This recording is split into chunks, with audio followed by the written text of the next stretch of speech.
नमस्कार, मैं हूं Ashutosh Pathak. Friends, finally I am back on YouTube. Facebook पे तो आप मुझे देख ही रहे थे, ट्विटर पे आप मुझे देख रहे थे, रंबल पे आप मुझे देख रहे थे, हमारे वेबसाइट पे भी आप देख रहे होंगे। लेकिन यूट्यूब पे finally after 7 days I am back. Friends, ये जो टग ऑफ वॉर है, अब ये यूट्यूब का कौन सा गाइडलाइंस है, हम उसको समझने की कोशिश कर रहे हैं। लेकिन जो भी गाइडलाइंस होंगे, हम उसको फॉलो भी कर रहे हैं और हमारे वकील साहब ने उनको नोटिस भी भेजा है, उसके भी जवाब की हम प्रतीक्षा कर रहे हैं। खैर, ये सब चलता रहेगा। लेकिन आज हम आपको बता रहे हैं कि हमारे साथ बिहार से पूर्व सांसद और बड़े कद्दावर नेता हैं बिहार के, पप्पू यादव जी ज्वाइन करने वाले हैं थोड़ी देर में। हमारे साथ नीलेश ओझा मुंबई से एडवोकेट हैं। हमारी लड़ाई को वो लड़ रहे हैं, कोर्ट में, अदालत में, माननीय अदालत के चौखट पे जाकर न्याय की भीख मांग रहे हैं, दरवाजा खटखटा रहे हैं, न्यायालय को आगाह भी कर रहे हैं कि कहां गड़बड़ियां हो रही हैं। नीलेश ओझा जी भी ज्वाइन करेंगे, डॉक्टर माया बलेचा ज्वाइन करेंगी और डॉक्टर सुसन छत्तीसगढ़ से ज्वाइन कर रही हैं। ये सब आज एक ऐसे नेता से शायद सवाल जवाब करेंगे। मैं आपको बताऊं कि आपने अमेरिका में तो बहुत सारे रिपब्लिकन सवाल पूछ रहे हैं और खास तौर से जॉन एफ कैनेडी के जो भतीजे हैं, रॉबर्ट एफ कैनेडी के बेटे रॉबर्ट एफ कैनेडी जूनियर, उन्होंने तो पूरी किताब लिख दी और वो एक पूरा मूवमेंट वो चला रहे हैं कि ये जो कोरोना का मिसहैंडलिंग हो रहा है इसको लेकर के। लेकिन भारत में सरकार मौन, जो मुख्य अपोजिशन पार्टियां हैं, जो पार्टी केंद्र में है वो मौन, स्टेट में जो अपोजिशन की पार्टियां हैं वो मौन। इसमें एक रे ऑफ होप जो है वो दिख रहा है पप्पू यादव के रूप में। और हम आपको बताएं कि पप्पू यादव पिछले कोरोना काल में भी जो डेल्टा वेरिएंट आया था, जो सेकंड वेव आया था, उसमें भी अपनी जान को हाथ में रख करके मजबूरों की, जो पेशेंट थे उनकी मदद कर रहे थे। न सिर्फ ये बल्कि इनकी पूरी टीम सड़कों पर मदद कर रही थी और इसका उन्हें खामियाजा भी भुगतना पड़ा। और अंततः नीतीश सरकार ने उन्हें किसी पुराने मामले में, क्योंकि इनकी पॉपुलैरिटी हो रही थी, लोगों का समर्थन मिल रहा था और ये खुद जोखिम उठा करके जो असहाय थे, जो निर्बल थे, उनको मदद कर रहे थे। तो ये सरकार को नागवार गुजर रहा था और सरकार ने तय किया कि जब तक ये इंसान सड़क पर रहेगा, जब तक ये मजबूरों का, असहायों की मदद करता रहेगा, इनकी पॉपुलैरिटी बढ़ेगी। और सरकार ने उन्हें किसी दूसरे मामले में घसीट करके जेल के अंदर भेज दिया। लेकिन जेल में कुछ समय बिताने के बाद खुद वो अस्वस्थ रहते हैं, बावजूद उसके पप्पू यादव फिर बाहर आए हैं और आते ही फिर से उन्होंने मोर्चा खोल लिया है। मैं क्या पप्पू जी ज्वाइन कर लिए हैं? अगर वो ज्वाइन कर लिए हैं तो आप हमारे साथ स्क्रीन पर लाएं। पप्पू जी, पप्पू यादव, बहुत बहुत स्वागत है। मैं हूं आशुतोष पाठक। आपको हमारी आवाज आ रही है पप्पू जी? आपकी आवाज इतनी मजेदार है कि आवाज किसको कहां नहीं पहुंच जाए। आज तो जी मेरा प्रणाम स्वीकार करें। मकर संक्रांति, लोहड़ी के साथ साथ नए साल की, और जो दर्शक पाठक जुड़े हैं, मैं सबको मैं प्रणाम करता हूं, लोहड़ी की भी, मकर संक्रांति की भी। और पप्पू जी, पहले तो मैं आपको सैल्यूट करता हूं पप्पू जी। आई सैल्यूट यू इनवॉर्डली कि आप सड़क पर उतर के, मैं जानता हूं कि आप खुद अस्वस्थ हैं, बावजूद इसके आप सड़क पर उतर के जिस तरह से आपने जान को हथेली में लेकर के पिछले कोरोना में, सेकेंड वेव में, पटना की सड़कों पर, बिहार में हर जिले में आपके कार्यकर्ता, आप खुद, आपका पूरा परिवार, आपकी पत्नी, आपके बच्चे, सब लोग मदद कर रहे थे और ये वहां की सरकार को जची नहीं। और उसके बाद जो कुछ हुआ पूरी दुनिया ने देखा है। तो पहले तो हम आपको सैल्यूट करते हैं पप्पू जी कि आपने ये हिम्मत दिखाई है। पप्पू जी, हम आपको एक जानकारी दें, अभी हमारे साथ और वकील जो न्याय की लड़ाई लड़ रहे हैं मुंबई हाई कोर्ट में, प्रशांत भूषण जी सुप्रीम कोर्ट में लड़ रहे हैं और उनके साथ साथ देश भर के तमाम रिसर्चर, डॉक्टर्स, दुनिया भर के रिसर्चर, दुनिया भर के डॉक्टर के साथ मिलकर के ये लड़ाई लड़ रहे हैं।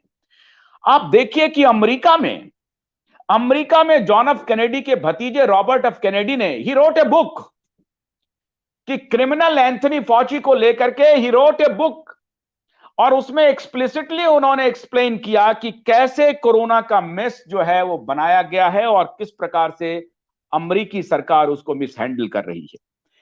फ्रांस में डिमॉन्स्ट्रेशन हो रहे हैं, इंग्लैंड में डिमॉन्स्ट्रेशन हो रहा है, यूरोप के बहुत सारे देशों में डिमॉन्स्ट्रेशन हो रहा है। रोज हमारी जर्मनी के रिसर्चर, जर्मनी के डॉक्टर, फ्रांसीसी डॉक्टर्स, ब्रिटिश डॉक्टर्स से बात हो रही है। सारे लोग इसको लेकर के सवाल उठा रहे हैं, लेकिन भारत में सिर्फ पप्पू यादव ने हौसला दिया है इस देश की आवाम को। इसलिए मैं आपको सैल्यूट करता हूं पप्पू जी। हमारे सारे पैनलिस्ट आपको ढूंढ रहे थे। भारत में एकमात्र पप्पू यादव है जो मर्द की तरह बिहार से खड़ा हुआ है और उसने इस सवाल को उठाया है और उसने साबित भी किया कि कोरोना में कैसे उन्होंने लोगों को सहायता दी है। इसलिए पप्पू जी मैं आपको सलाम करता हूं। आप पप्पू जी बोलिए, उसके बाद मैं अपने साथी पैनलिस्ट को लाता हूं। मयंक, नीलेश ओझा, माया बलेजा, डॉक्टर माया बलेजा, डॉक्टर सुसन, सबको स्क्रीन पे लाइए। नीलेश जी सैल्यूट कीजिए हमारे वॉरियर को। हम लोग तो लड़ाई लड़ रहे हैं ऑन द स्क्रीन। डॉक्टर माया और डॉक्टर सुसन, सैल्यूट कीजिए इस वॉरियर को। I don't consider him is only a politician, he is by heart he is a warrior and he is fighting from the front।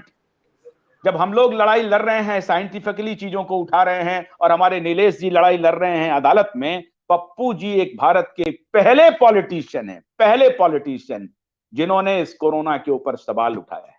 Pappu ji, मेरा आपसे पहला सवाल है कि क्या हमने अपने जी एक बात को बताऊं कि पूरी दुनिया का जो आप वे ऑफ प्रोसेस को देखेंगे तो उसमें दुनिया कहाँ जा रही है। एक तरफ ड्रग्स है, दूसरी तरफ हथियार है। हर कंट्री अपने ईगो में जीता है। दो इकोनॉमी पर ये दुनिया की जो अर्थव्यवस्था है वो टिकी हुई है।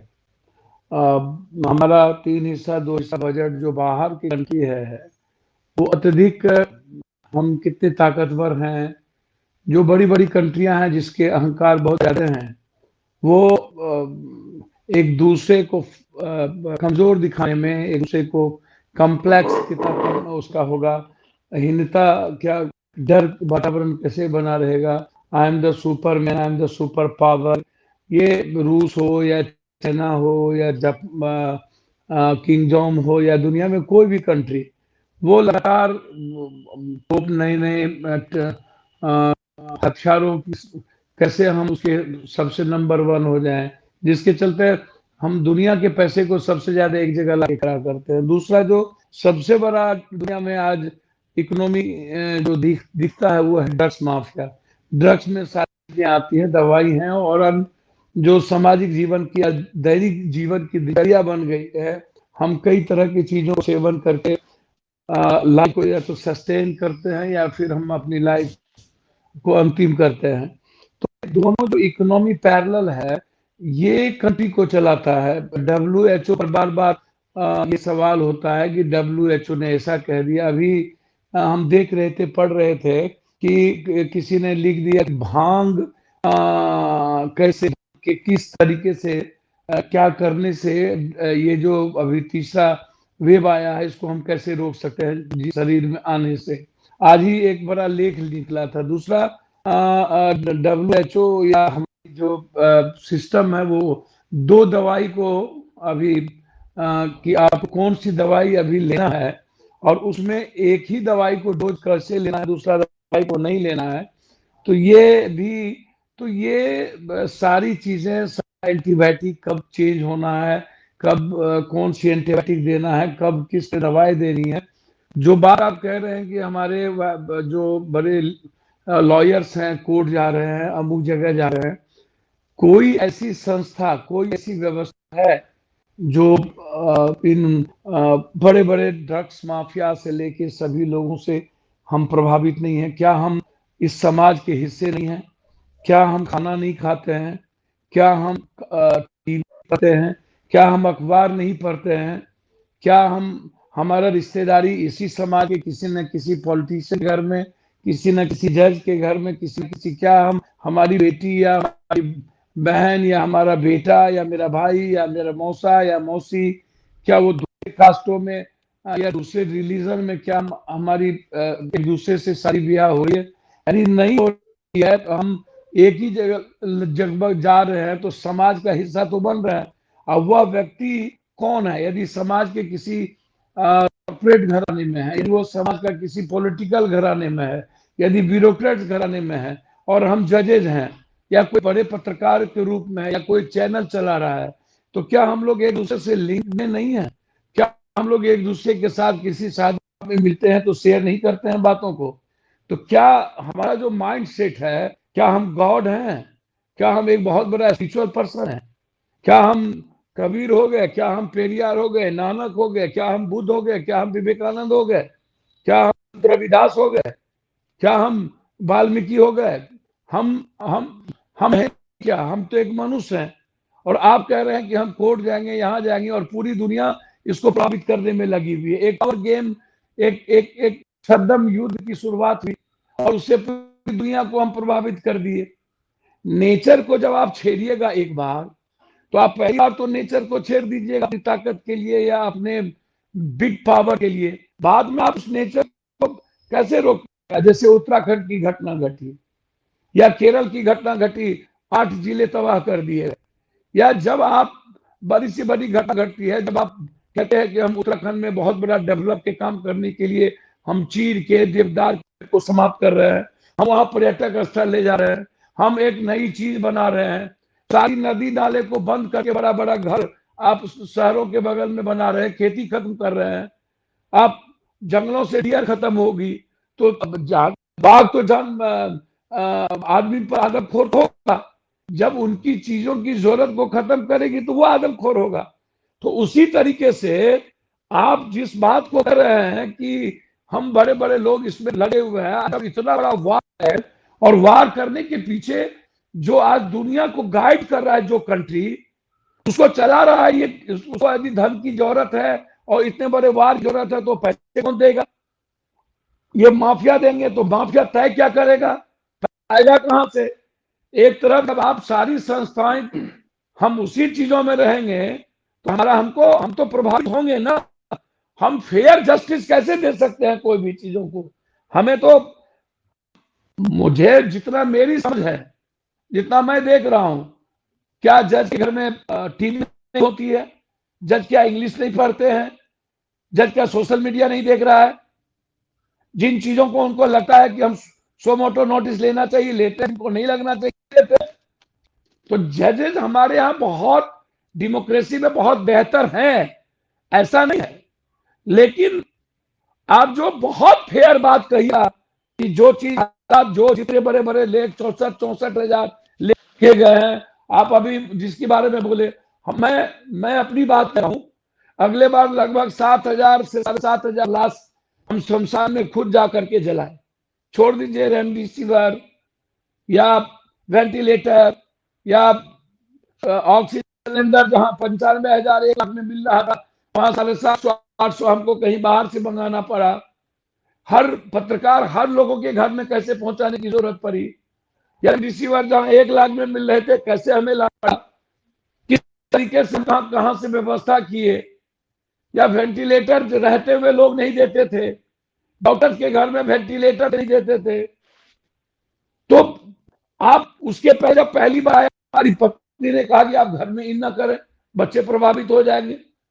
10 लाख लोगों को साइकिल से चल के हाथ से 2-2 हजार रुपया और उसके अकाउंट में हमको डालना पड़ा, कंट्री के जहां जहां लोग थे, और बाय अकाउंट डाले हैं। वो अकाउंट है, ऐसा नहीं है कि मैंने कहीं कर दिया। बाय अकाउंट बिहार और यूपी और कई जगह के मजदूरों को जहां से भी खबर आती थी कि मेरी जिंदगी हराम हो गई, 2,000 रुपया उसके अकाउंट में डालो, 500 रुपया उसके अकाउंट में डालो। या से ट्रेन लाने की जरूरत पड़ी तो मैं एक मुश्त चेक काटा। हमने अपने दोस्त को कहा कि इतना इस चेक आप करिए, इस चेक को बिहार के स्टूडेंट को आना है, सभी जगह के स्टूडेंट जा चुके हैं। तो जब मैं देखता हूं कि मैं लगातार किलोमीटर 25 किलोमीटर 40 किलोमीटर साइकिल से बाय रोड जाकर के एक एक मजदूर से सड़कों पर हम मिलते थे, खाए कि नहीं, खाने की व्यवस्था है कि नहीं, 10 लाख लोगों को खाने तक की 1 साल के राशन हमने कहीं कहीं से, दोस्तों से, कहीं बाहर से, कर्नाटक से, सब जगह लाके व्यवस्था की। फिर दूसरे वेब आया, उसमें किस तरीके से एक दिन भी बिना अस्पताल के हम नहीं रहते थे। मेरा पूरा का पूरा टीम हर जगह लगा हुआ था कि कोई भूखा नहीं रहना चाहिए। अब सरकारी क्वारंटाइन सेंटर को जानते हैं आप कि वो लूट का जरिया बन जाता है। दिसंबर जनवरी में कोरोना आएगा, जून में कोरोना भाग जाएगा, फरवरी के बजट का टोटल पैसा को डाइवर्ट कर दीजिए, कोई पूछने वाला नहीं। सारे नेता पदाधिकारी मिलकर हम अंदर कर लेंगे, कहां दिए, कहां गया, कहां नहीं गया। कोरोना दिसंबर जनवरी में ही आता है, जून में चला जाता है।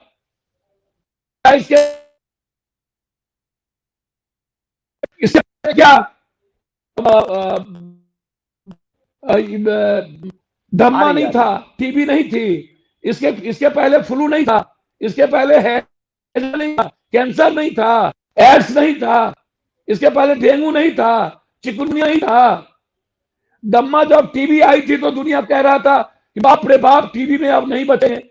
फिर टीबी की दवाई आई, हमारे जीवन के साथ टीबी चलने लगा। डेंगू का खौफ पैदा हो गया, फ्लू का पैदा हो गया, हैजा का खौफ पैदा हो गया। नहीं नहीं नहीं बचेंगे, बाप रे बाप, दस्त नहीं हो रहा है, रुकने की कोई दवाई नहीं है। जब भी किसी बीमारियों का आवरण आता है, उसमें ड्रग्स माफिया, मेडिसिन माफिया सब पहले सिस्टम को देखता है और सिस्टम के बाद को वो न्योता देता है और सिस्टम उसका हिस्सा बनाता है।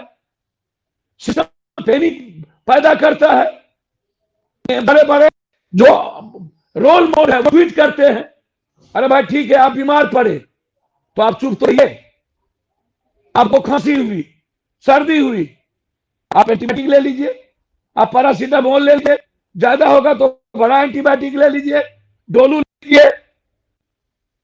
अब भाई हमको तो एक बात समझ में नहीं आती है, मैं जितना समझने का प्रयास किया, हम दोनों तीनों बार हम लगातार लोगों के बीच और उस बीमारियों में बेटी मां बहनों के बिल्कुल नजदीक थे। लाश जलाने वक्त शमशान में हम खड़े नहीं रहते थे, लाश ले जाते थे। संक्रमण यदि है, संक्रमण था, तो आप परसेंटेज देखिए, कितने परसेंट लोग मरे और वो लोग कौन है। हर बीमारियों की मृत्यु को उन्होंने कोरोना से टैग कर दिया, वो कोरोना में मर गए, कोरोना में मर गए।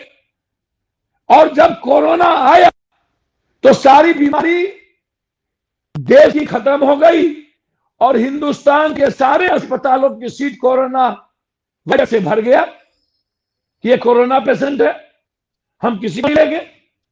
तो क्या तक कोरोना 3 महीना 4 महीना रहा, तब तक टीबी नहीं था, कैंसर नहीं था, एक्सीडेंट नहीं हुआ, किसी की सीरियसनेस नहीं थी। जब कोरोना गया तो सारी बीमारी सीरियस हो गए, फिर मौत का सिलसिला शुरू हो गया। और जब कोरोना आया तो सारी बीमारी का सीरियस गायब हो गया और कोरोना का सीरियसनेस हमारे हिंदू पर चल गया। 7 लाख, 12 लाख, 18 लाख, 19 लाख, 22 लाख, और बस कुछ नहीं करना। पप्पू जी आज पप्पू जी आज सब पर बात करेंगे, आज फार्मा पर भी बात करेंगे, माफिया पर, आज मीडिया पर भी, बेईमान, करप्ट, आकंठ भ्रष्टाचार में डूबी मीडिया, इस पर भी बात करेंगे। लेकिन हम नेता आपको पर नहीं, आपके नेता पर नहीं, नेता पर भी आ रहे हैं, नेता पर भी आ रहे हैं, नेता पर भी आ रहे हैं। आप सबसे पहले करिए, ये हमारे इस मंच पे ना केजरीवाल बचेंगे, ना नरेंद्र दामोदर दास मोदी बचेंगे, ना राहुल गांधी बचेंगे। पप्पू जी आश्वस्त कर रहे हैं, लगातार हम कर रहे हैं, पिछले 2 महीने से कर रहे हैं इन तीनों को। बेनकाब कर रहे हैं।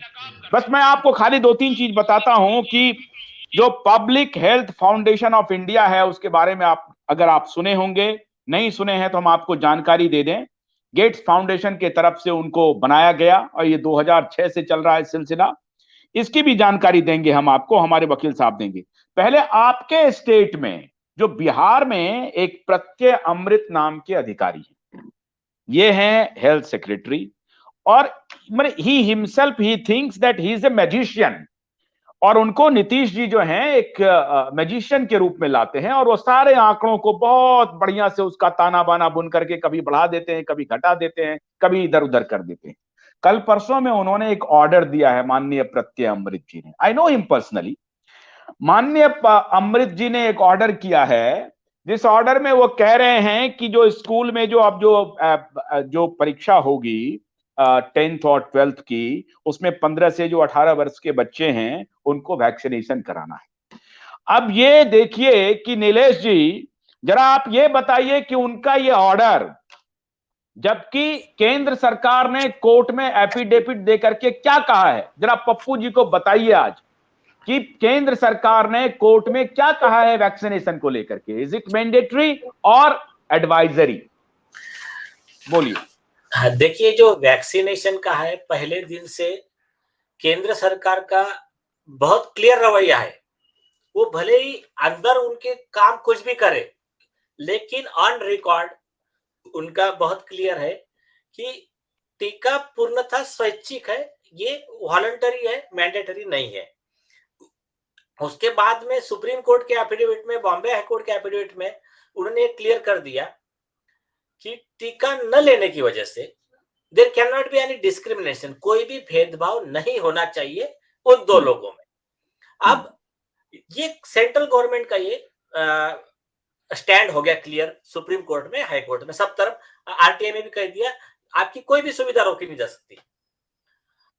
और सेम आया है परसों, डब्ल्यूएचओ ने भी अपने इंटरव्यू में कह दिया कि हम किसी भी तरह के वैक्सीनेशन के बेस पे डिस्क्रिमिनेशन के खिलाफ है। उसके आगे उन्होंने रीजन दिया क्योंकि वैक्सीनेटेड वाला भी जो है वो भी इंफेक्शन फैला सकता है, जो नॉन वैक्सीनेटेड वो भी फैला सकता है, दोनों में कोई फर्क नहीं है। तो अभी ये इसका बेसिक हो गया। अब इसका लीगैलिटी बताता हूं मैं।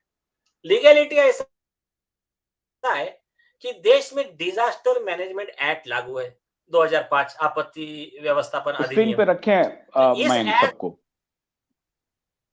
जी बोलिए बोलिए। एक्ट में स्पेसिफिक प्रोविजन है, सेक्शन 38, 39। वो ये कहता है कि देश के कोई भी स्टेट और डिस्ट्रिक्ट अथॉरिटी को कोई भी कानून बनाना है तो वो सेंट्रल अथॉरिटी के लाइन में रहना चाहिए, उसके अगेंस्ट में नहीं बना सकते। एक चीज।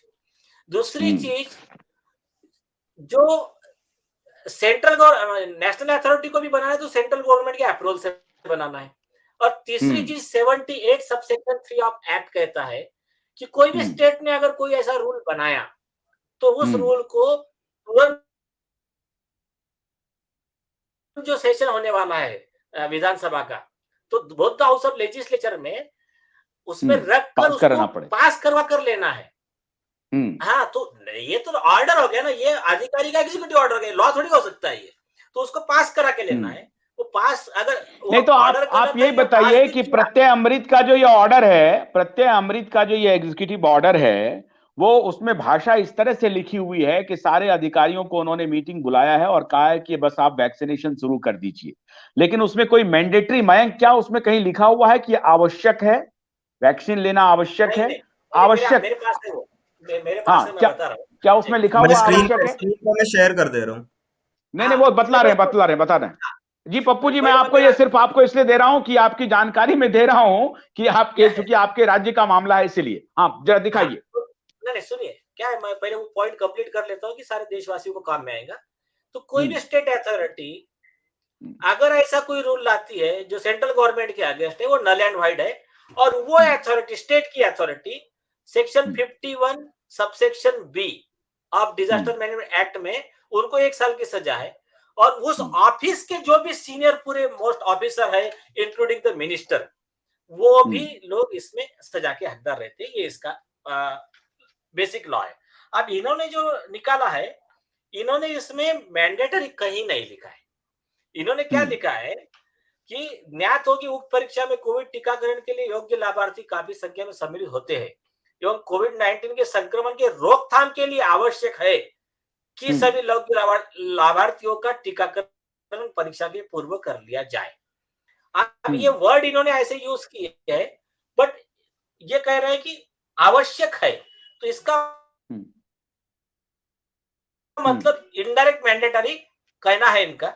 लेकिन ऐसा कुछ कहा नहीं कि जो नहीं लेना चाहे तो उसके खिलाफ कुछ एक्शन लेंगे, ऐसा कुछ वर्ड नहीं है, या फिर उसको कुछ किसी सुविधा से वंचित करेंगे। तो हो सकता है कई ऐसा मीडिया में सुनकर, आपके चैनल वगैरह देखकर उनको भी थोड़ा डर लगा होगा, चलो लैंग्वेज थोड़ी ठीक कर ले, तो इस तरह से कहा है। लेकिन इनका जो ये लेटर है ना, ये भी गलत है। क्यों? ये क्या कह रहे, कोविड-19 के संक्रमण के रोकथाम के लिए आवश्यक है। ये कहां से आपने ढूंढ कर लाया, रिसर्च किया कि वैक्सीनेशन से कोविड-19 के संक्रमण की रोकथाम होती है? तो ये एक्चुअली ये इटसेल्फ इज चीटिंग, ये आईपीसी 420 का ऑफेंस है। क्यों? क्योंकि खुद सरकार अपने इसमें बार-बार कह रही है कि इससे रुकेगा, इसकी कोई गारंटी नहीं है। और अभी आप प्रूफ देख लो, जितने ओमिक्रॉन के पेशेंट आए, सारे के सारे पेशेंट ये वैक्सीनेटेड थे मैक्सिमम। हमारे मुंबई में तो उस दिन एक दिन तो ऐसा था 100% वैक्सीनेटेड पेशेंट आए पॉजिटिव, और हॉस्पिटलाइजेशन भी 100% वैक्सीनेटेड था। तो ये इस तरह से तो ये स्टेटमेंट झूठा है।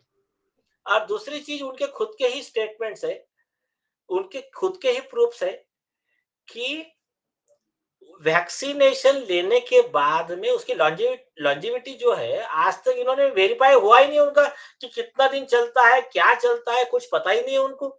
तो ये एक विषय हो गया। दूसरी चीज, खुद सुप्रीम कोर्ट ने बार बार कह दिया है कि आपको आप आपके मर्जी से कोई भी ट्रीटमेंट ले सकते हो। तो अगर मैं नेचुरोपैथी से ठीक हो रहा हूँ, मैं अगर आयुर्वेदिक से ठीक हो रहा हूँ, मैं अगर रामदेव बाबा के कोरोनल किट से ठीक हो रहा हूँ, तो ये आप सबको उठा के ये क्यों कह रहे हो कि सबका वैक्सीनेशन पूर्ण करो? तो ये ऐसा आदेश देना itself is an offence of miss appropriation of the public property. जनता के पैसे का, हजारों करोड़ का दुरुपयोग का ये आदेश है। इसका समय सकता है।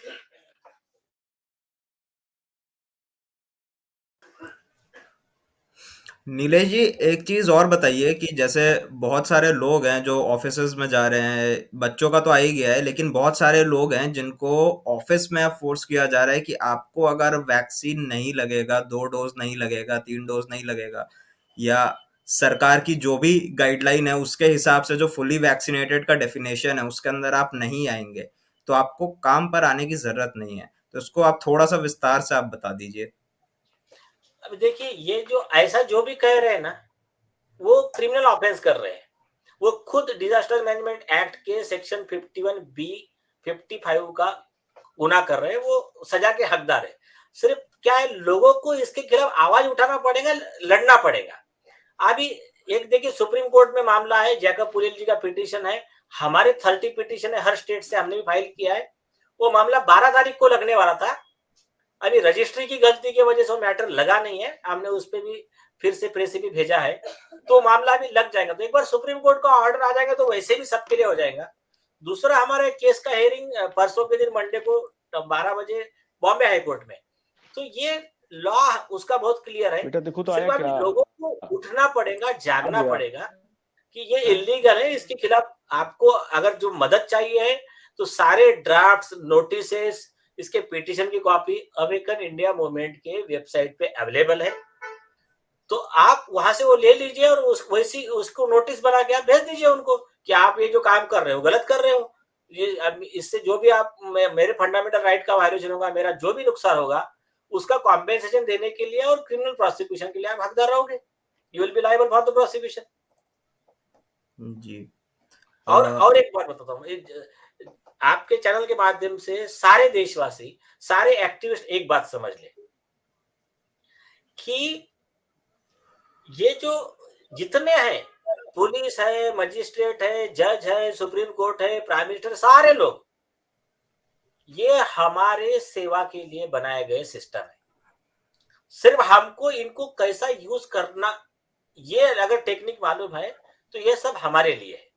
तो अगर हम ये समझ ले कि हम किस तरह से, अगर एक रोबोट होता है तो उसको पासवर्ड डालो तो हमारे लिए काम करता है ना, तो वैसे ये सिस्टम है, तो ये सिस्टम से काम नहीं, निकालना सीख पप्पू जी लेना नहीं है चाहिए। क्या? तो ये सब हमारे लिए है। इसी पुलिस को यूज करके डिस्कनेक्ट हम हो गया, वो उन कनेक्ट हो गया। अधिकारी को प्रोसिक्यूट कर सकते हैं।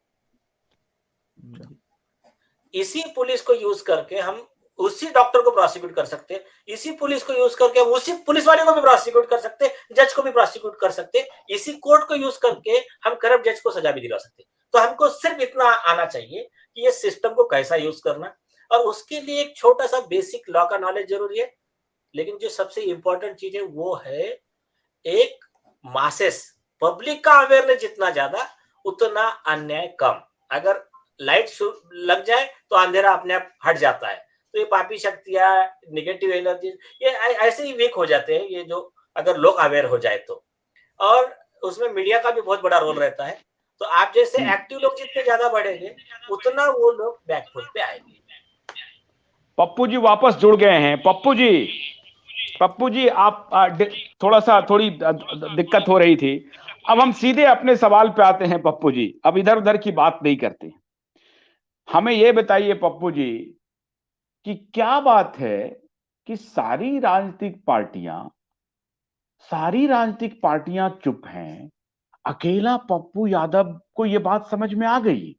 लेकिन जो बात पप्पू यादव समझ रहे हैं वो राहुल गांधी, अरविंद केजरीवाल, माननीय नरेंद्र दामोदर दास मोदी नहीं समझ रहे हैं। और ना जुडिशरी समझ रही है, ना कॉरपोरेट हॉस्पिटल समझ रहे हैं, ना फार्मा माफिया समझ रही है, और हमारी जनता भी नहीं समझ रही है। तो ये बताइए कि ये जानबूझ करके सोए हुए हैं सब लोग। एक बात तो पहले समझिए कि जैसे एक साइक्लोन उठा पूरब से या पश्चिम से, और आशुतोष पाठक जी उस साइक्लोन में छाता लेकर के चल दिए, तो छाता उड़ेगा कि वो छाता उड़ेगा कि साइक्लोन उड़ेगा? अब यदि सही में ये बड़ा साइक्लोन है, डिजास्टर है, ये कौन तय किया कि हम मास्क लगा लेंगे, कहीं पदार्थ नहीं ढुकेगा, छेदा नहीं है, पूरा का पूरा एकदम सील कर दिए लोहा से, पूरा नाक से लेकर के यहाँ तक। एक तो पहले हमारी समझ यहाँ नहीं आती है। एक जिस आदमी ने तय किया ना पप्पू जी, मैं उसके बारे में बता देता हूं आपको। एक मिनट रुके। जिस आदमी ने तय किया उसको अमेरिका के सारे लोगों ने रिजेक्ट कर दिया है। हाँ बोलिए भैया, मैं जानता हूं, आप जितना आपने कोर्ट के बारे में या जो वकील साहब कह रहे हैं आर्टिकल्स के बारे में, मैं उतना विद्वान आदमी जो चारों पांचों बैठे हैं उतना विद्वान तो मैं नहीं हूं। लेकिन आप लोगों से ही सीखने का, आप लोगों से ही हमेशा सीखने का प्रयास करता हूं। सुनने का सुन के ही, जो प्रोफेसर, जो अच्छे लोग, एक्सपर्ट लोग जो अच्छे बोलते हैं उसको सुनने का प्रयास करता हूं। तो एक तो यह है। दूसरा चीज मुझे आप ये बताइए, पानी ये कौन सा सैनिटाइजर है? हम पहले चिकनी मिट्टी का यूज करते थे, लाइफ बॉय, चश्मा गोला, बाद में वॉशिंग पाउडर, निरमा मार्केटिंग हो गई तो ये हो गया। ये कौन तय किया कि सैनिटाइजर लगाएंगे तो हमको मास्क टच नहीं करेगा? दो, तीसरा चीज, जब हम प्लेन में एक सीट के बगल में तीनों बैठते हैं, हमको एक बस में WHO का गाइडलाइन भाड़ में जाए ठूस दिया जाता है ट्रेन में, प्लेटफॉर्म पर, और सीट के बगल में इंटरनेशनल से हम आ रहे हैं, नेशनल से आ रहे हैं, ट्रेन एक दूसरे से जगह जा रहा है, मंदिर में हम जा रहे हैं, मस्जिद में जा रहे हैं, गुरुद्वारे में जा रहे हैं, चर्च में जा रहे हैं, रैलियां हो रही हैं, क्या कहते हैं, क्रिकेट खेल रहे हैं, फुटबॉल खेल रहे हैं, चल रही है, गांव का बाजार, खुदरा बाजार चल रहा है, भीड़ें दिन में लग रही है। ये कौन तय करता है कि जब हम प्लेन में बैठेंगे तो जस्ट तुरंत सुपर आएगा, just no mister R, mister just no you sitting and nose clear, nose को ड्रॉप करिए, आधा इंग्लिश आधा हिंदी, और उसके बाद नोज ड्रॉप कर लिए हम, और जैसे ही उनके खाना बेचने की बारी आती है तो नोज को, मुंह को खोल लीजिए। अब उसके बाद खाना शुरू करिए। तो ये खाना खाने के वक्त कोरोना भाग जाता है तीनों आदमी का, उस वक्त कोरोना प्रवेश नहीं करता है, और फिर खाना के पहले कोरोना आता है, खाना के बाद कोरोना, फिर जैसे ही हम खाना खा लेते हैं, no no no no no, immediate nose close. अब दो तीसरी सबसे बड़ी बात मैं आपको 2-3 बात कहना चाहता हूं कि साबुन लगाते हैं, लेट्रिन आते हैं, बाथरूम आते हैं। गांव में गरीब आदमी के पास बिहार 52% नीति आयोग के मुताबिक गरीब है। 7 करोड़ 32 लाख लोग के पास यहाँ कुछ भी नहीं है। इंडिया में उसी तरह आप जानते हैं बुर्जुआ कंट्री है। साउथ को कुछ छोड़ दें फिर भी हिंदुस्तान एजुकेशन 9-10-11% के लगभग इक्वल पूरे 130 करोड़ में हम लोग हैं। अब महिलाएं 3-4% क्रॉस नहीं की है। तो आप कभी इस बात को सोचे हैं कि इस कंट्री का रोल मॉडल कौन है इस देश में? अभी आप कह रहे थे तो हमको तो आश्चर्य हो रहा था कि हम करवा सकते हैं, हम हो सकते हैं। इस कंट्री में जो बात कोरोना की अभी हमारे बहुत विद्वान आदमी कर रहे थे, मुझको 1-2-3 बात समझ में नहीं आता है कि हमको डोज कितना लेना चाहिए या डोज नहीं लेना चाहिए। एक बार कहा 12 दिनों के अंदर 18 दिनों के अंदर आपको दूसरा डोज लेना है, फिर कह 38 दिनों के अंदर लेना है, फिर कह दिया 58 दिनों के अंदर लेना है, फिर कह दिया 68 दिनों के अंदर लेना है, फिर कह दिया 2 लेना है, फिर कह दिया 3 लेना है। जब कंट्री में वेंटिलेशन कम हो गई तो बोला नहीं 1 में भी काम चल जाएगा। अब मुझे समझ में नहीं आता है कि 1 में भी काम चल जाएगा, 2 लेना ही पड़ेगा। 18 दिन के अंदर नहीं लेंगे तो दूसरा पहला डोज का कोई मीनिंग नहीं रहेगा। बाद में कह दिया नहीं 68 दिन हो जाएगा।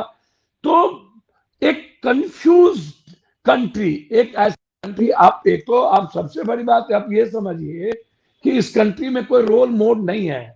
हमने 4 व्यवस्था को जो कहता है मार्केटिंग होती है, एक न्यायपालिका, विधायपालिका, कार्यपालिका और पत्र भगवान उगवान के भरोसे तो जो चलिए अंधभक्ति है, अंधविश्वास है।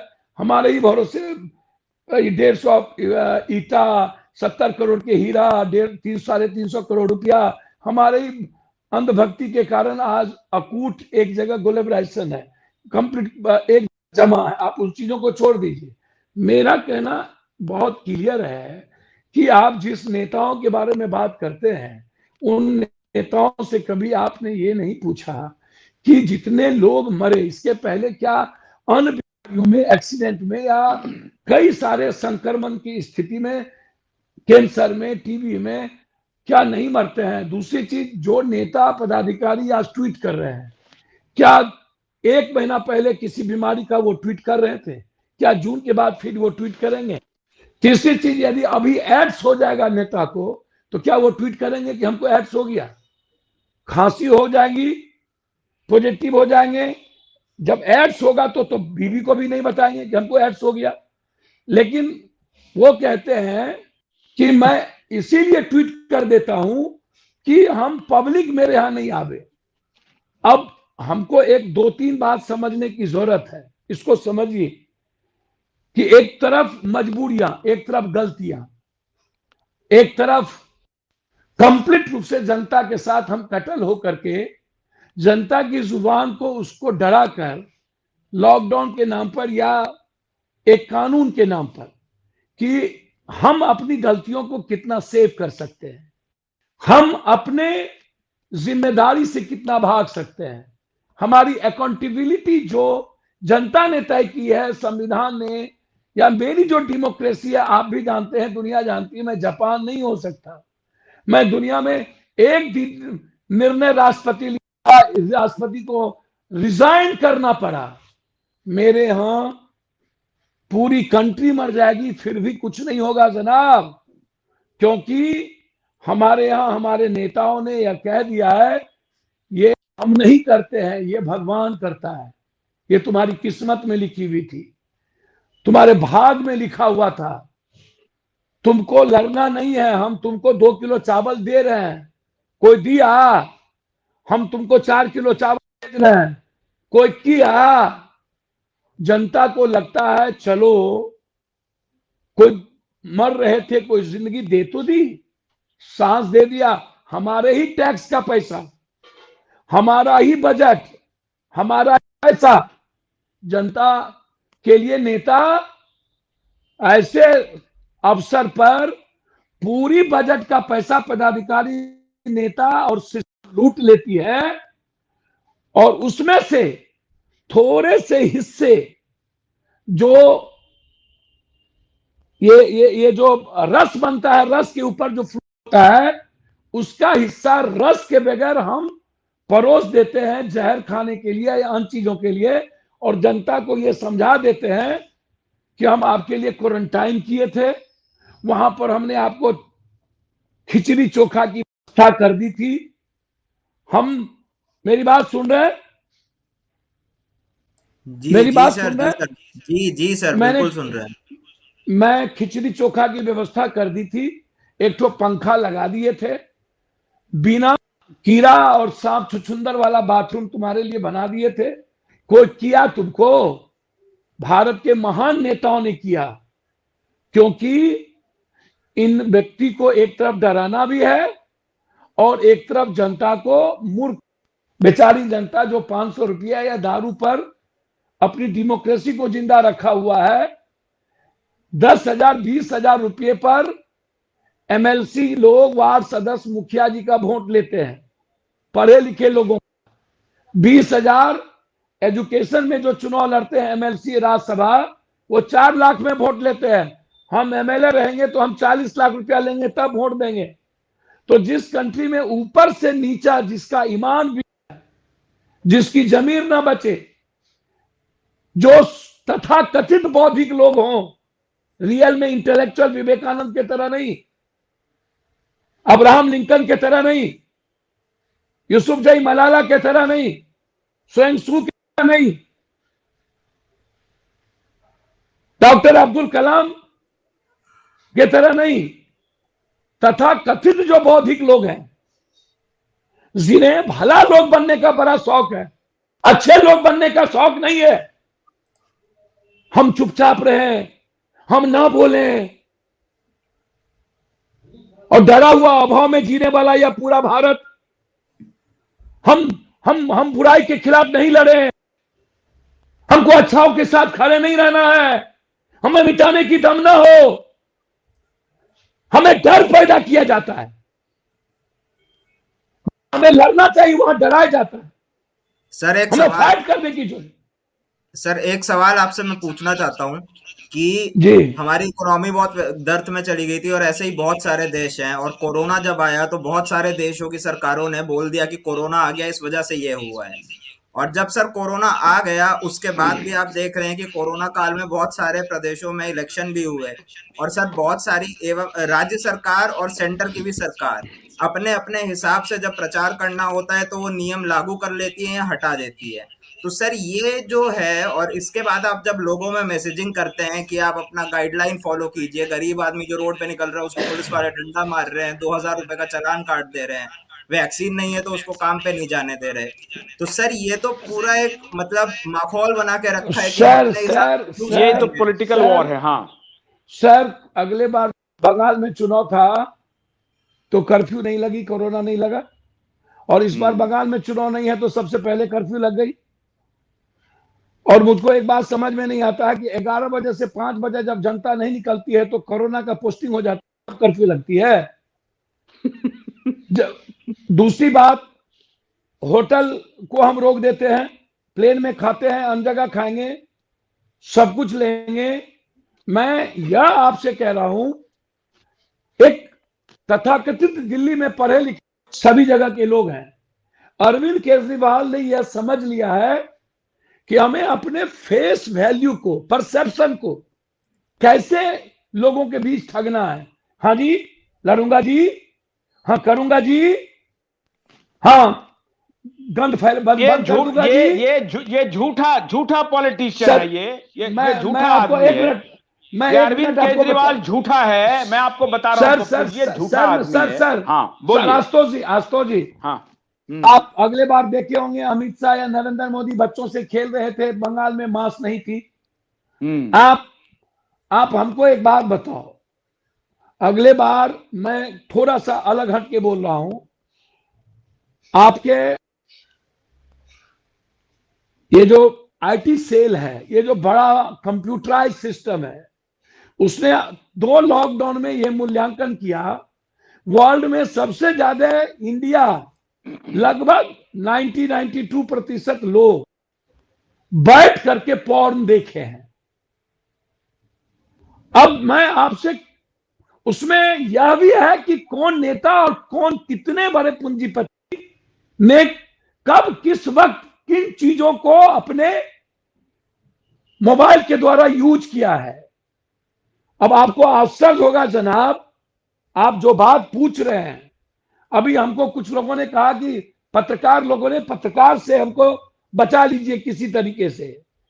सर कटुआ जो ज्ञानी पत्रकार है, वो हमसे कह रहे थे कि पप्पू यादव जी इतना केसेस बढ़ रहे हैं, आप कह रहे हैं लॉकडाउन नहीं लगना चाहिए।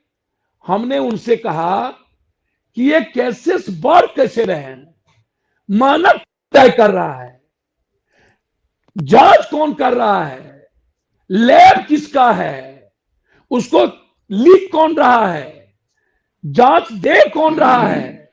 और अगले बार 28 से 24 था, इस बार 34 से 38 के बीच कर दिया गया। हम आज कोई जांच करेंगे तो vitamin C, vitamin D, vitamin B, calcium, कोई ना कोई पप्पू यादव के, हम अननेचुरल रात भर जगे रहते हैं, सोते नहीं है, काम करते हैं, नहीं मिलता है तो कोई ना कोई हमारी जांच में आ जाएगा। लेकिन आप हमको एक बात बताएं, ये जांच के मानक को WHO ने कैसे तय किया, फिर नया टेबलेट कैसे तय हुआ।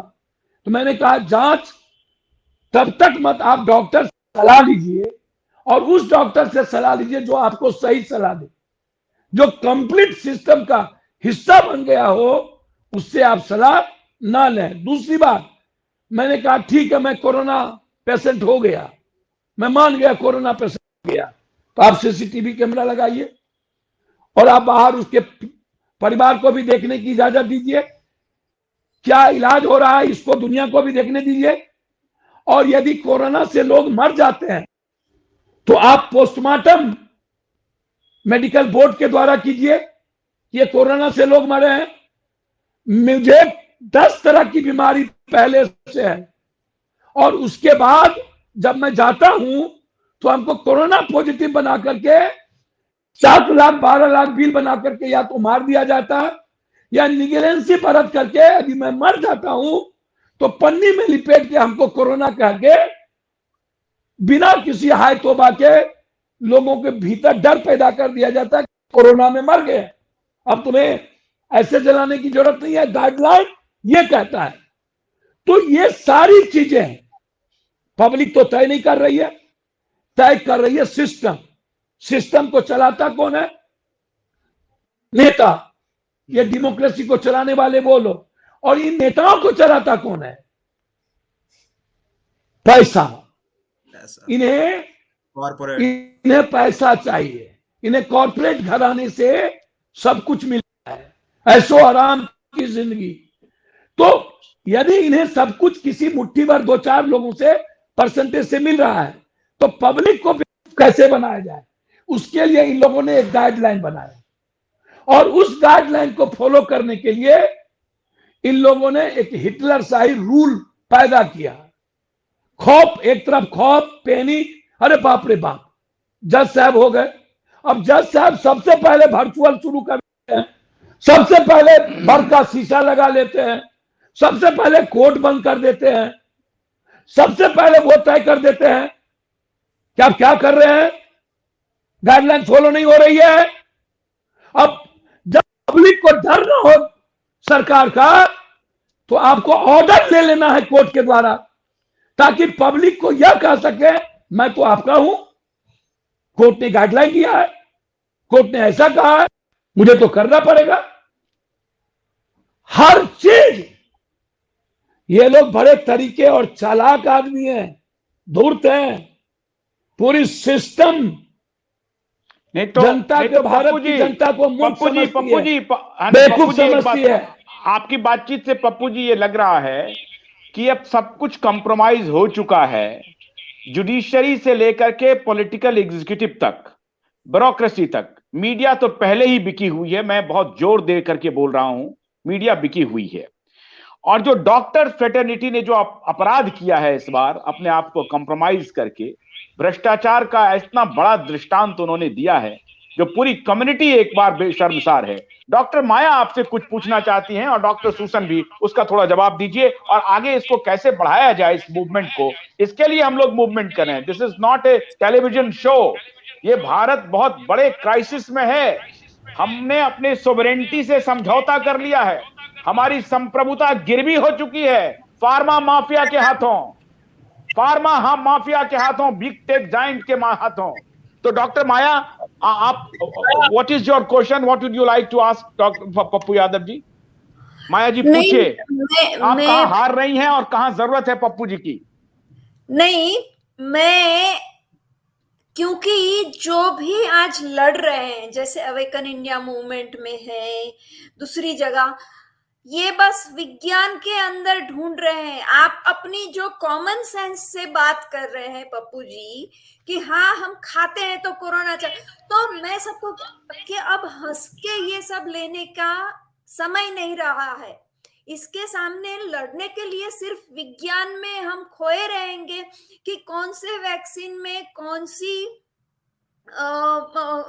खराबी है और वो कैसे जहर है उससे, और दूसरा कि भाई हमारी ये मेडिसिन से ठीक होता था, ये मेडिसिन से ठीक होता था। इससे आगे चल के जो आप बता रहे हैं, और मैं आशुतोष जी को पहले भी बता रही थी कि ये जो फार्मा कंपनियों का ताकत है वो कैसे तोड़ेंगे हम, उसको तोड़ने के लिए अगर जनता को हमको नहीं, मैं बताती हूँ, मैं ये अपना नंबर देंगे तो मैं हिंदी में मैंने जो ड्राफ्ट लिखा है वो आपको भेज दूंगी कि हम जब तक जनता के हमारे कंट्रोल में चले ऐसा राष्ट्रीयकरण, सामाजिकरण अगर हेल्थ सिस्टम का और ड्रग कंपनियों का नहीं करेंगे तब तक ये नहीं ठीक होने, और उसके बाद जो आगे होगा वो अलग बात है, हम चलाएंगे। तो ये इसके लिए आप अगले इलेक्शन में या इलेक्शन के बिना भी हम कैसे लड़त चलाएंगे कि ये नेताओं और ब्यूरोक्रेट या बड़े अस्पताल के बदले हमारे हाथ में आ जाए। मैं अपना ड्राफ्ट तो आपको भेज दूंगी। बहुत बढ़िया, पप्पू जी बोलिए। देखिए बहन, मैं एक बात बताऊं, मैं 5 महीना हमको इन लोगों ने जबरदस्ती 11 तारीख को, अगली बार जब मैं एक एक अस्पताल हम जा रहे थे और इनकी मनमानी, इन नेताओं की अस्पतालों की मनमानी जब मैं ब्रेक कर रहा था, और जब 2000, 4000, 6000 आधा किलोमीटर पर जब ये एम्बुलेंस पैसा ले रहे थे, एक जगह एम्बुलेंस रखा हुआ था, जब मैं ट्वीट कर रहा था, और जब इन माफियाओं के खिलाफ हम लड़ रहे थे तो हमको 11 तारीख को इन लोगों ने गिरफ्तार कर लिया, और हम पर बेलेबल सेक्शन कोई मतलब नहीं था। कब कब एक शादी करवाने में, कोई बच्ची की शादी हुई थी, उठौआ शादी हो गया था, लड़के इंजीनियरिंग करके आए थे तो एक बड़े जमींदार के परिवार वाले उठा के शादी कर ली, और हमको 5 महीने तक हमको हम कानून से कैसे कानून से हमको डराया गया। हम सिस्टम से नहीं डरे मैडम, हमको सिस्टम गोली मार देगा मंजूर है, लेकिन मैडम हम कानून का क्या करेंगे? हमें आप ये बताइए, मैं बहुत क्लियर आपको बता रहा हूं मैडम, कानून बुरा को बुरा कहने की हमारा संविधान इजाजत नहीं देता है, कानून इजाजत नहीं देता है। यदि मैं चोर कह दूं किसी को तो हम पर एफआईआर लॉन्च हो जाएगा। यदि मैं बलात्कारी कह दूं, मैं जानता हूं कि ये डेली करवट बदलता है, कपड़े बदलते हैं, पूरी दुनिया जानती है कौन पैसा लिए हैं, किनके पास पैसा नहीं है। यदि मैं रेमडेसिविर पर कुछ कह दूं, यदि मैं कहीं से रेमडेसिविर लाके किसी को दे दूं तो कोर्ट का आप रेमडेसिविर कहां से लाए? ऑक्सीजन 95,000 में मिलेगा, ऑक्सीजन नहीं देंगे लोग, गवर्नमेंट नहीं देगी। यदि पप्पू यादव कहीं से व्यवस्था करके लाया तो पप्पू यादव चोर हो गए, ठूस दो जेल में। यदि वेंटिलेटर नहीं है, सर बहन मेरी बात समझिए, वेंटिलेटर नहीं है उसका भुक्तभोगी हो जाएंगे। पप्पू यादव की वेंटिलेटर क्यों है? ये कानून नहीं इजाजत देता है। जब आप नहीं दोगे तो पप्पू यादव किसी को तो देगा खरीद के। यदि कोई व्यक्ति, मैं आपको एक बात बता रहा हूं बहन, देश प्रेम और देशभक्ति Hitler, Napoleon, Mussolini, king John, Modi. देश प्रेम विवेकानंद, देश प्रेम कबीर, देश प्रेम वो लोग जो दूसरों को मुस्कुराने की आजादी दे। भले लोग वो जो अपनी जिंदगी जीता है, अच्छे लोग वो जो अपनी मार के दूसरों की जिंदगी की बात करता है। कितने अच्छे लोग हैं हमारे कंट्री में, भले लोगों की संख्या आप जितना गिना लीजिए। कौन लोग मरना चाहते हैं, कौन लोग इन चीजों के खिलाफ लड़ने की हिम्मत करेंगे। ड्रग्स माफिया आपको कानून के तहत लटका देगा या तो आपको मरवा देगा बीच चौराहे पे। मैं मरने से नहीं डरता हूं, लेकिन कानून का क्या करूंगा मैम? मैं चाहता हूं नहीं वो आप मेरा एक मिनट मैं 1 मिनट रुकिए। एक नीलेश जी कानून के बारे में आपको कह रहे हैं क्या करना है, ये देखिए क्या करना है पप्पू जी। आपके मैं एक बहुत बड़ा वॉरियर को आपके साथ रखा हुआ हूं, जैसे आप वॉरियर हैं वैसे ये भी योद्धा हैं। तो आप नीलेश जी बताइए क्या करना है कानून का। देखिए ठीक बोल रहे हैं पप्पू जी हथियार डाल रहे हैं अदालत के सामने, मिलॉर्ड के सामने कह रहे हैं, milord what can I do in front of you, you tell me, I am ready to die but I can not disobey your order. हाँ बोलिए। देखिए लॉ जो है ना, लॉ जैसा भी मैंने थोड़ा देर पहले क्लियर किया, लॉ चाहे जज हो, मजिस्ट्रेट से लेके प्राइम मिनिस्टर तक, मजिस्ट्रेट से लेके चीफ जस्टिस ऑफ इंडिया तक, चपरासी से लेके प्राइम मिनिस्टर तक, ये सभी लोग क्या है, ये सब लॉ से बंधे। मैं कंप्लीट कर लूं, सुनिए। अब होता क्या है कि जहां एक्टिव और मतलब लॉ के लोग स्ट्रांग हो जाते हैं। फॉर एग्जांपल अजय मिश्रा थे गृह राज्य मंत्री हमारे, केंद्रीय गृह राज्य मंत्री, उनके बेटे के हाथ से मर्डर हो गया, पब्लिक किसान आंदोलन, माहौल जबरदस्त था, तो सुप्रीम कोर्ट ने सो मोटो कॉग्निजेंस लेके उनको अंदर करवा दिया। हाँ, और यही मैं एक बात सर मैं एक बात कहना चाहूंगा।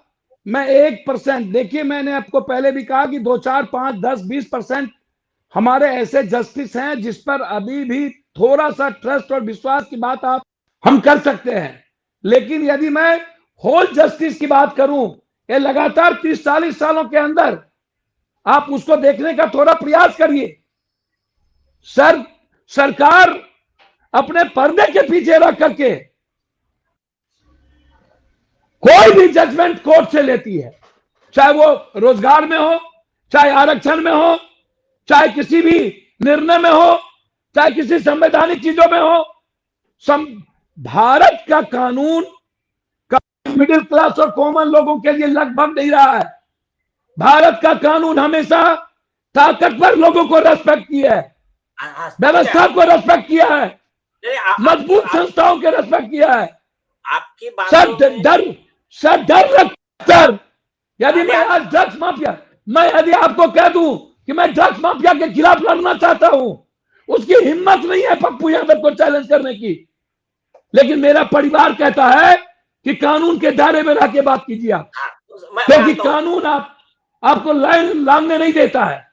और जब तक हम लाइन नहीं क्रॉस करेंगे, तब तक किसी भी कीमत पर, जिस तरीके से पेरिस, यूरोप की कई कंट्रियां लड़ रही है, तब तक आप लड़ने की हिम्मत नहीं होगी। क्योंकि मेरे भारत में आम लोगों को लड़ने की ताकत नहीं है सर। उनके पेट खाली हैं, भूखे पेट भजन नहीं होगा, जेब में पैसे नहीं है, रोटी नहीं है, गरीब है, बंधुआ मजदूर है, बटाईदार है, किसान है सर, वो मर चुका है, उसकी हिम्मत नहीं है लड़ने की सर। 9 महीना किसान बैठे रह गए। हमारे कानून ने नहीं दे पाया जजमेंट, नहीं डिफाइन कर पाया। एक घटना नहीं है, सिर्फ अजय मिश्रा नहीं हो सकता सर। अजय मिश्रा भी थे उस केस में अपने बेटे के साथ। अजय मिश्रा कॉन्स्पिरेसी में थे, अजय मिश्रा उस काफिले में थे। आपने अजय मिश्रा को छोड़ दी और आप गले कटाने के लिए फुंसी को आपने तोड़ दिया। मैं बहुत क्लियर हूं इस मामले में सर। मैं डरता हूं, लड़ना चाहता हूं, लेकिन डरता हूं कानून से। कानून 5 महीना मुझको मारने की कोशिश की गई, मुझे बेल नहीं मिला। आप नहीं आए, मुझे एक कैद कर दी गई, एक दिन में बेल होता। 5 महीने तक कहा इसको नहीं निकलने देना है। सभी लोग पढ़ भी कि मेरे खिलाफ नहीं है मेरे भीतर अब हिम्मत। मैं कब तक अपने परिवार से अलग रहूं? माफियाओं के खिलाफ लड़ने की हिम्मत नहीं होती है सर, क्योंकि protected by government, protected by police, protected by कानून। ठीक है, अभी मैं आपके मुद्दे सभी सही है, लेकिन उसका मैं आपको थोड़ा सा मतलब मेरा विश्लेषण देने का मैं प्रयास करता हूँ। आप 10 मिनट थोड़ा सा आप सुन लीजिए। आज तक आपने जो सुना होगा उसका दूसरा पहलू मैं बताता हूँ। आपकी बातें सही है, बहुत हद तक सही है कि अगर कोई एक व्यक्ति चाहे कि किसी अपने पॉलिटिकल अपोनेंट को निपटाना, तो वो इस तरह से मैनेज करता है, जजेस को मैनेज करता है, पुलिस को मैनेज करता है, बिल्कुल इसमें कोई दो राय नहीं, ऐसे केसेस हुए हैं। लेकिन देखिए, जैसा कि स्वामी विवेकानंद जी ने कहा है, हेनरी फोर्ड ने कहा है, don't find fault, find remedy. आपको मैं अभी रिमेडी बताता हूँ। मैं खुद सुप्रीम कोर्ट के जजेस के खिलाफ में भी मैंने केसेस दर्ज किए हैं, और मैंने खुद बुक लिखी है, हाउ टू प्रोसिक्यूट जजेस, how to prosecute police officer and how to prosecute government leader. हाँ, हो गया। अभी मैं आता हूँ पॉइंट पे। 1% सर, 1%, और आपको इसकी इजाजत कोर्ट में है। जैसे पार्लियामेंट्रियन को इजाजत है पार्लियामेंट में बोलने की, हम पार्लियामेंट के बाहर कुछ नहीं बोल सकते हैं। एक लॉयर को आर्टिकल अमुक के तहत इतना अधिकार है कि आप उसको डिफाइन कर सकते हैं। मैं सदन के भीतर बोल सकता हूं, सदन के बाहर नहीं बोल सकता हूं सर। नहीं। आप एक नहीं है सर। सर, आप कोर्ट कई बार कह चुकी है कि तोता है सीबीआई। अभी यूपी के चुनाव में ईडी क्या कर रही है? क्या एक बार भी सोमोटो नोटिस लिया गया? देखिए नीलेश जी, बात तो सही है, नीलेश जी बात सही है। पप्पू जी का जो एंगर है, जो गुस्सा है, ये जो कोलैप्स ऑफ सिस्टम है, ये इसको लेकर ये बात बिल्कुल ठीक कह रहे हैं। इस बात को तो स्वीकार करना पड़ेगा। Now we have to cross the limit, तो मैं solution and we have to define the limit where our limit is. तो सॉल्यूशन मैं ये बता रहा हूँ। हाँ बताइए। हाँ, ये पप्पू जी की और आपकी दोनों की बात से मैं सहमत हूँ कि कायदों के सीढ़ियों पर चढ़कर इतिहास नहीं रचा जाता, कोई प्रॉब्लम नहीं। लेकिन देखिए क्या करना पड़ेगा। पहली चीज मैं बताता हूँ। आप जैसा पप्पू जी खुद एक उनका राजनीतिक पार्टी है, तो जिसके पास में मासेस है, पब्लिक है, एक चीज, उसके बाद में लॉ के दायरे में रहकर इनको बहुत ज्यादा अच्छी तरह से मार सकते हैं। सिर्फ करना क्या है हमको, ऑल इंडिया लेवल पे सारा फ्रंट, अगर फॉर एग्जांपल कहीं ये व्यक्ति अगर वहां लड़ रहा है, इसके खिलाफ कुछ होता है, हाई कोर्ट सुप्रीम कोर्ट में हमारी वकीलों की फौज अगर खड़ी रहे, तो ये इस तरह का माहौल, एक चीज हो गया। ये मैं आपको बेसिक स्टेप बता रहा हूँ। लेकिन जो पूरा अगर सिस्टम सुधारना है ना, तो उसके लिए फिर तो पॉलिटिकल रूट लेना, निस्वार्थ लोगों को आकर अपनी नई सरकार बनाना चाहिए। और उसके लिए अभी हमारे प्रयास चल रहे हैं सोशियो पॉलिटिकल। कब सर, कब अन्ना हजारे, अरविंद केजरीवाल, कब सर, कब फिर कोई अन्ना हजारे पैदा करेंगे? फिर कोई अन्ना हजारे, अरविंद केजरीवाल पैदा हो? नहीं, इस बार नहीं होगा, इस बार नहीं होगा, इस बार अच्छा होगा। इस बार देखिए, इस बार सामाजिक और राजनीतिक फ्रंट बनाया। एक भी लॉयर खड़े नहीं हुए सर, एक भी लॉयर मेरे लिए खड़े नहीं हुए। हमें पैसे देने पड़े, जजमेंट लेने के लिए पैसा देना पड़ा। नहीं, सुनिए मत बोलिए सर। एक मिनट। अभी आपके सामने जो व्यक्ति है ना, मेरे खिलाफ भी जब माहौल हुआ था, उस समय मेरे खिलाफ भी मतलब वकीलों ने वकालतनामा ना लो ऐसे पहले इन्होंने पास किए थे। इसी के वजह से तो मैं इतना आगे बढ़कर आया हूँ। तो every loss, every adversity, every problem has a seed of benefit more than it. ये जो प्रॉब्लम है ना, जब वो घना अंधेरा तो सोच लो होने वाला है सवेरा। ये प्रॉब्लम हमारे फायदे के लिए है। हम इसी को अपनी सीढ़ियां बनाएंगे। जो पत्थर फेंके गए उस पत्थर का हम महल बनाएंगे। और आप मेरे वर्ड मार्क करके रखिए, क्रांति हम ही लाएंगे। और आप भी गवाह रहना ये चाहे जजेस हो चाहे मिनिस्टर हो, इनको जेल में ओपन चौक में, जैसा न्यूरम्बर कोर्ट चला था, ओपन चौक में फांसी दिलाएंगे, आप मेरे word mark. Very good, very good. Sir ये बुर्जुआ पब्लिक है, ये बुर्जुआ पब्लिक है सर, ये भूखी पब्लिक है, भाग और भगवान किस्मत के भरोसे जीती है। ये सर बदलने वाली पब्लिक नहीं है, ये भगवान के लिए लड़ेगा, जात के लिए लड़ेगा, लेकिन अपने जीने के लिए नहीं लड़ता है सर। इस कंट्री की इतिहास है। हम प्रयास करेंगे, हम वोट करेंगे इनको, हम सर करिए, मैं, मुझे कोई आपत्ति नहीं, तब तक में बहुत देर हो चुका होगा, तब तक में हमारी कंट्री नीलाम हो गई होगी, इकोनॉमी कोलैप्स कर गया होगा, हमें लड़ने की हिम्मत तोड़ दी गई होगी। पप्पू जी एक मिनट, माया जी कुछ पूछना चाह रही हैं आपसे। माया जी। नहीं, मैं पूछना नहीं, थोड़ा कहने भी, पूरा मुझे बोलने दीजिएगा तो मैं बोल सकती हूँ। आधे में अगर बीच में बोल देंगे तो मैं कुछ नहीं कह पा सकूंगी। ये जो आप बुर्जुआ वर्ड आपने यूज किया, उसी की मैं पहले बात कर रही थी कि ये बुर्जुआ सिस्टम को तोड़ने के लिए शुरुआत करके अगर समाजवाद की तरफ जाना है तो लोगों में कौन सी डिमांड लेके जाना है। और ये जो आज हेल्थ केयर की क्राइसिस चल रही है, उसमें लोग आपके साथ किस बात पर आएंगे कि उनको हेल्थ केयर सिस्टम, सुनिए अब आप बीच में मत बोलना। हाँ बहन एक सेकंड, नहीं बिल्कुल नहीं, मुझे पूरा बोलने ही नहीं दे रहे हैं आप।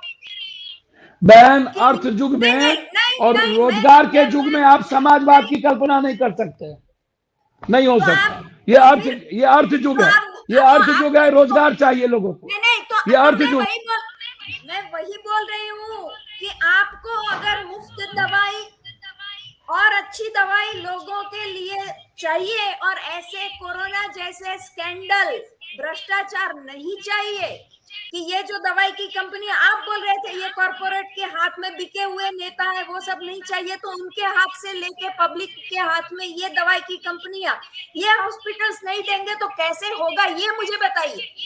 वही तो करना है, उसकी बात नहीं, उसकी बात मैं बिल्कुल ठीक बोल रहे हैं। न्याय की, तभी हम लोगों के किस तरह जगाना है उसकी बात सोचना है। हाँ, न्यायपालिका में किस तरह लोग अगर जागेंगे ना तो न्यायपालिका को अपना काम ठीक से करना पड़ेगा। अगर लोग उतने मैडम तो ये काम करना पड़ेगा उनको। बहन जब हम टाइम, पर्सन, प्लेस एंड वे, समय काल पात्र के अनुसार हमेशा हमारे दयानंद सरस्वती और राजा राम मोहन राय बिना इकोनॉमी के और बिना रोजगार के living standard per capita income 600 रुपया जब महीना होगा, हम 1200-1800 रुपया क्रॉस नहीं करेंगे, उसको आप human society, human being and Europe की बात नहीं कर सकते हैं। आप उसको पहले उसके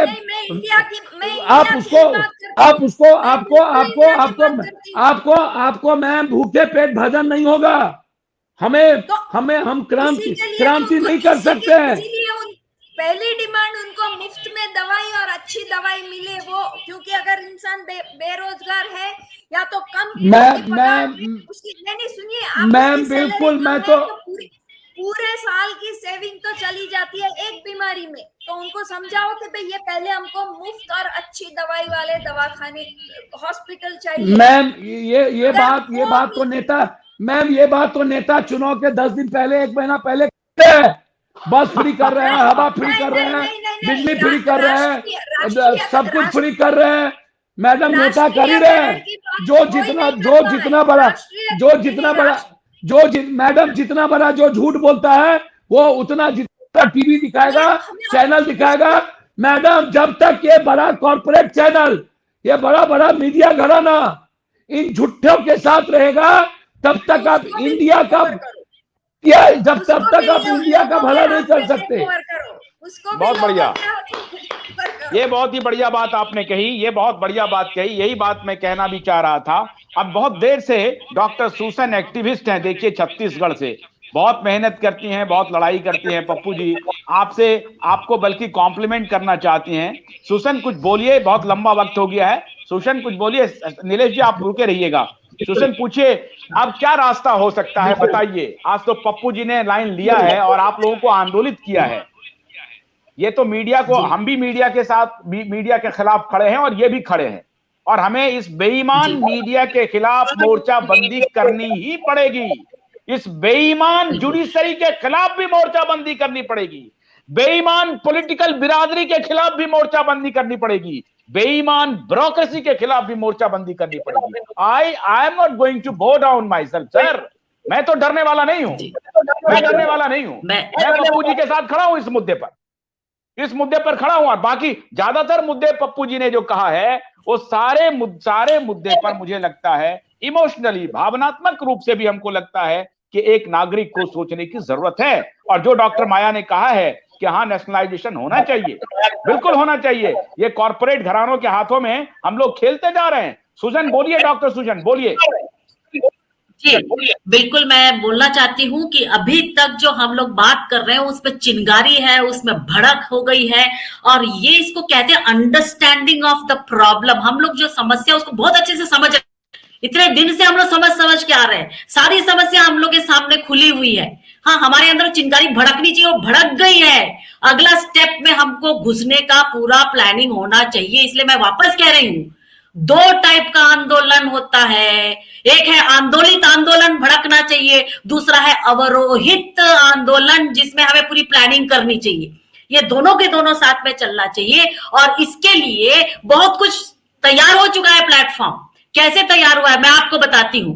ये विज्ञान का छोड़ो, सबसे सामान्य ज्ञान को देख लो। हाँ, इसमें कैसे तैयार हो गया है। अभी इतने सारे लोगों को इन्होंने ये भ्रष्ट वैक्सीन घुसा दी शरीर में। अब हम बोल रहे हैं कि लोग खड़े नहीं होंगे, लेकिन प्रकृति अपना काम करके दिखाने वाली है। 2023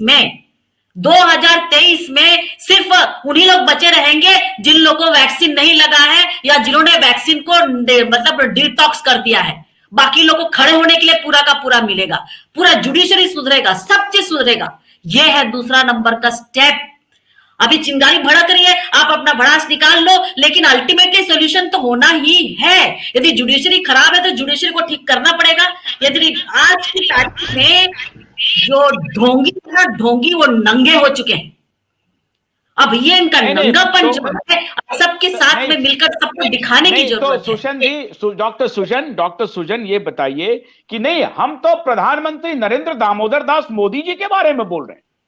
प्रधानमंत्री नरेंद्र दामोदर दास मोदी, जिनको उनके एनटीजीआई की कमेटी के लोगों ने, डॉक्टर ने कहा कि ये वैक्सीन रोल आउट मत कीजिए, उसके बाद भी उन्होंने वैक्सीन रोल आउट किया है। और आप देखिए कि इसको प्रोटोकॉल्स में ला करके सब कुछ को मैंडेटरी बनाया जा रहा है। तो मैं आज ये कह रहा हूं पप्पू जी, आप जहां कहीं भी उस सरकारी ऑफिसर के खिलाफ और उन बेईमान डॉक्टर के खिलाफ लड़ाई लड़ेंगे, हम लोग आपके साथ खड़े होंगे और हमारे वकील भी खड़े होंगे। आप इनको आजमा करके देखिएगा नीलेश भाई को।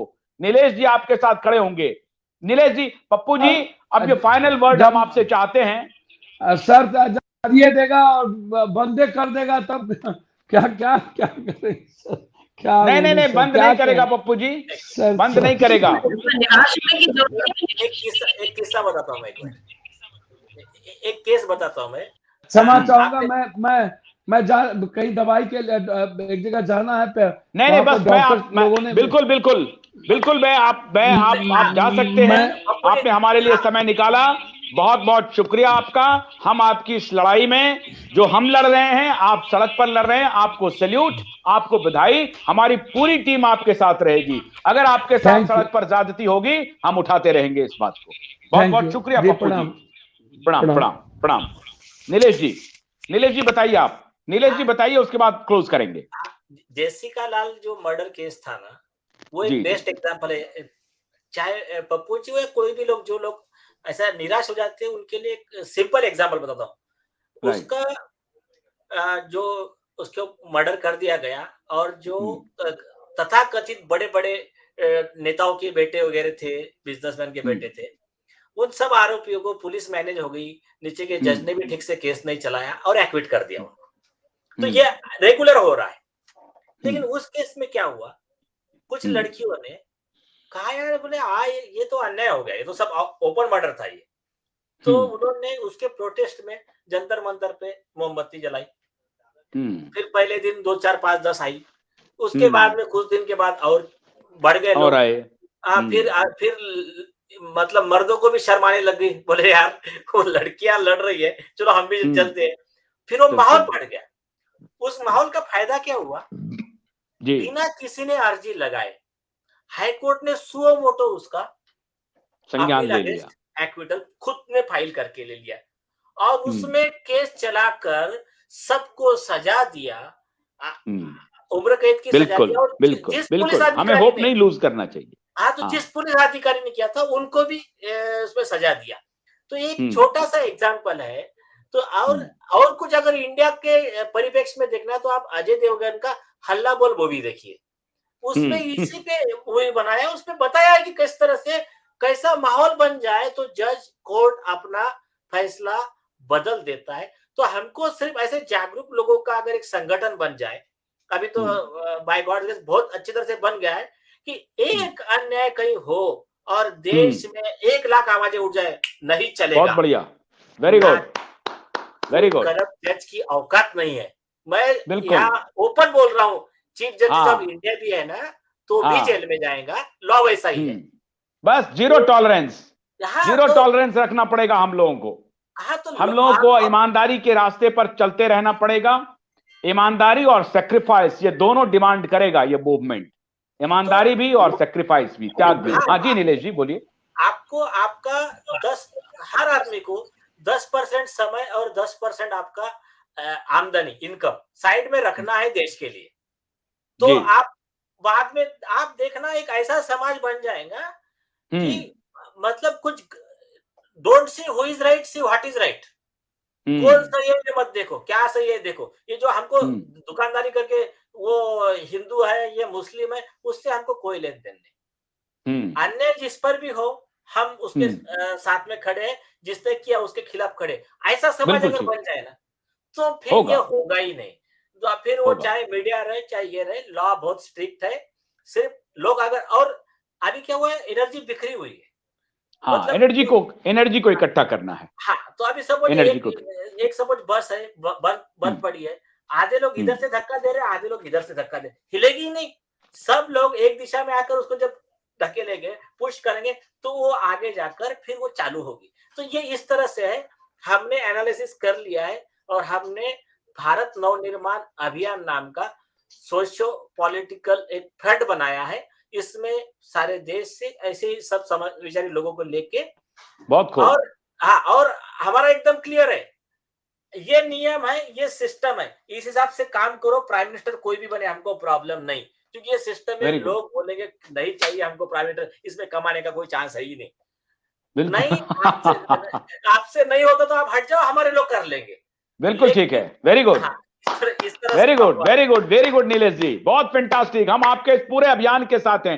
देखिए 2011 में इस झूठे ने एक मूवमेंट को, जो गुस्सा था पूरे देश में, उस गुस्से को इन्होंने बेईमानी के रास्ते पर चल करके बर्बाद कर दिया। आज फिर से मैं दर्शकों से अनुरोध करता हूं कि ऐसा नहीं है कि धरती वीर विहीन हो गई है। डॉक्टर माया बलेचा, डॉक्टर सुजन, नीलेश जी जैसे लोग हैं जो ईमानदारी से लड़ाई लड़ रहे हैं, सेल्फलेस लड़ाई लड़ रहे हैं, सेल्फलेस। और मैं आपको वचन देता हूं कि इस लड़ाई में मैं इन सब के साथ खड़ा रहूंगा, आखिरी सांस तक खड़ा रहूंगा। आप निश्चिंत रहिए, आखिरी सांस तक खड़ा रहूंगा।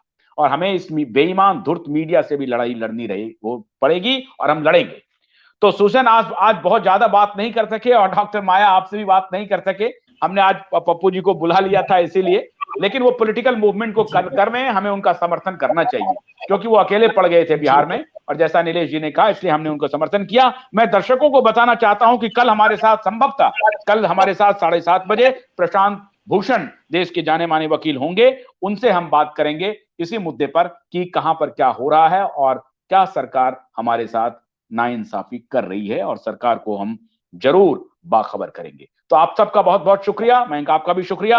आशुतोष का मत दीजिए, और आप YouTube पे, ट्विटर पे, फेसबुक पे, रंबल पे और हमारे QI.in पे हमें देखते रहिए और इस वीडियो को अधिक से अधिक शेयर करते रहिए। आप सबका बहुत बहुत शुक्रिया, धन्यवाद। आशुतोष का मत दीजिए, नमस्कार। नमस्कार। नमस्कार।